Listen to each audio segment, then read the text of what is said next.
जो इस रास्ते पे चल रहा है उसको क्या करना चाहिए, उसका क्या? पूछने की बात ही नहीं है, बात तुम्हारे अपने अनुभव की है। दिन भर जो अनुभव हो रहे हैं, क्या जानते नहीं हो वो कैसे हैं? दफ्तर लेट पहुंचते हो और दिल जोर जोर से धड़क रहा है कि कहीं बॉस का सामना ना हो जाए। जानते नहीं हो कि ये क्या है। हाँ, अब तुम इसको किसी सुंदर शब्द के पीछे ढांप दो तो अलग बात है, वरना तुम्हें पता होना चाहिए ना कि तुम एक ऐसी जगह पर आ रहे हो जहां तुम्हें डर है।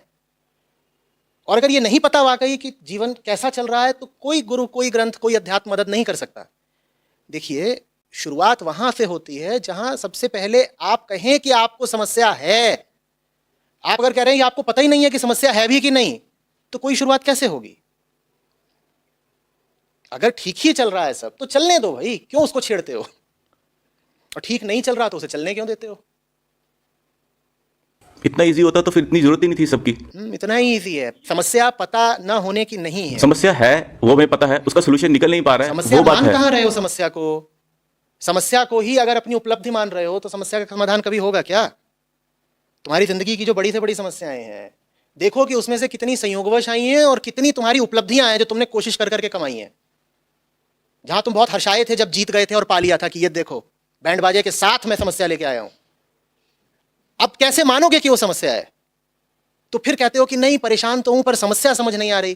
समस्या समझ क्या नहीं आ रही? समस्या तो सामने बैठी है, पर हिम्मत नहीं है ये कह पाने की कि समस्या है। सबसे पहले वो ईमानदारी चाहिए। देखिए, हम बार बार ये कह के कि मैं अनभिज्ञ हूं अपनी समस्या से,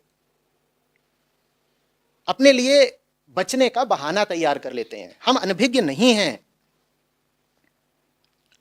जब आप किसी कॉलेज, किसी यूनिवर्सिटी में जाते हैं ना, तो वहां आपको बाहरी ज्ञान दिया जाता है। वहां आपको ऐसी बातें बताई जाती हैं जो कोई और ना बताए तो आपको नहीं पता चलेंगी। अध्यात्म में आपको कोई बाहरी ज्ञान नहीं दिया जाता। अध्यात्म बस आपके अंदर जो बेईमानी बैठी है उसको चुनौती देकर काटता है। मैं आपको कुछ ऐसा नहीं बता सकता जो आपको पहले से ही नहीं पता है। अध्यात्म क्योंकि ज्ञान इकट्ठा करने का नाम नहीं है। एक विश्वविद्यालय में जो होता है और एक आध्यात्मिक संवाद में जो होता है, वो दो बहुत अलग अलग प्रक्रियाएं हैं, समझिएगा। विश्वविद्यालय में आपको इतिहास के बारे में बताया गया। आपको मान लीजिए ना बताया जाए अशोक और अकबर के बारे में, तो आपको क्या अपने आप पता चल सकता है? कभी आप होंगे बड़े ध्यानी, आप 8 घंटे ध्यान करिए, आपको चंद्रगुप्त मौर्य के बारे में पता चल जाएगा? कोई बाहरी व्यक्ति चाहिए आपको बताने के लिए। यह विश्वविद्यालय की प्रक्रिया है, ठीक।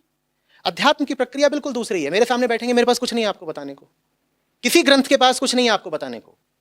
वो तो बस आपको यह बताता है कि आप बेईमान हैं, माफ करिएगा। वो हमारी आंतरिक माया को चुनौती देते हैं।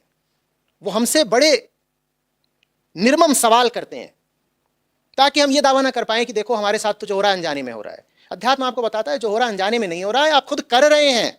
आप सिर्फ जिम्मेदार भी नहीं हैं, आप रोज बरोज वो सब कुछ कर रहे हैं स्वयं ही। और करते रह सकें इसके लिए आप ये झूठा बहाना लेके घूम रहे हैं कि मुझे तो पता ही नहीं क्या हो रहा, मुझे तो पता ही नहीं क्या हो रहा, मैं तो अनजाने में कर रहा हूं जी, मैं तो अनजाने में कर रहा हूं जी, मैं जानता कहां हूं। जरा सा गौर से जीवन को देखेंगे तो आपको 100 प्रमाण नजर आएंगे कि आप सब जानते हैं, एक एक चीज जानते हैं। एक फोन कॉल आती है और धड़कन धक से रुक जाती है। आपको पता नहीं है कि उस व्यक्ति से आपका संबंध क्या है। आप कैसे नहीं जानते? क्यों झूठ बोल रहे हैं? रविवार है और आप सोमवार की ओर किस तरह देखते हैं, इससे आपको बिल्कुल पता नहीं चल जा रहा कि आप अपना पूरा हफ्ता कैसे बिताने वाले हैं। रविवार है और तभी सोमवार का ख्याल आ गया, और उस ख्याल से ही आपको पता नहीं चल गया कि अब अगला पूरा हफ्ता कैसे बीतेगा। ये हम क्या छुपा रहे हैं अपने आप से ही? हमें क्या है जो नहीं पता?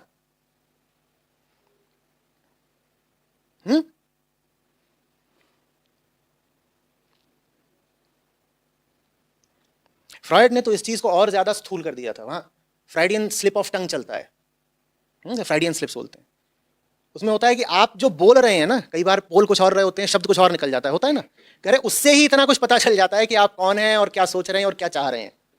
ऐसा कैसे हो जाएगा कि कोई बाहर का मनोविश्लेषक बैठ के आपके बारे में इतना बता देगा और आपको अपने बारे में खुद नहीं पता? कैसे हो सकता है? ये अज्ञान नहीं है,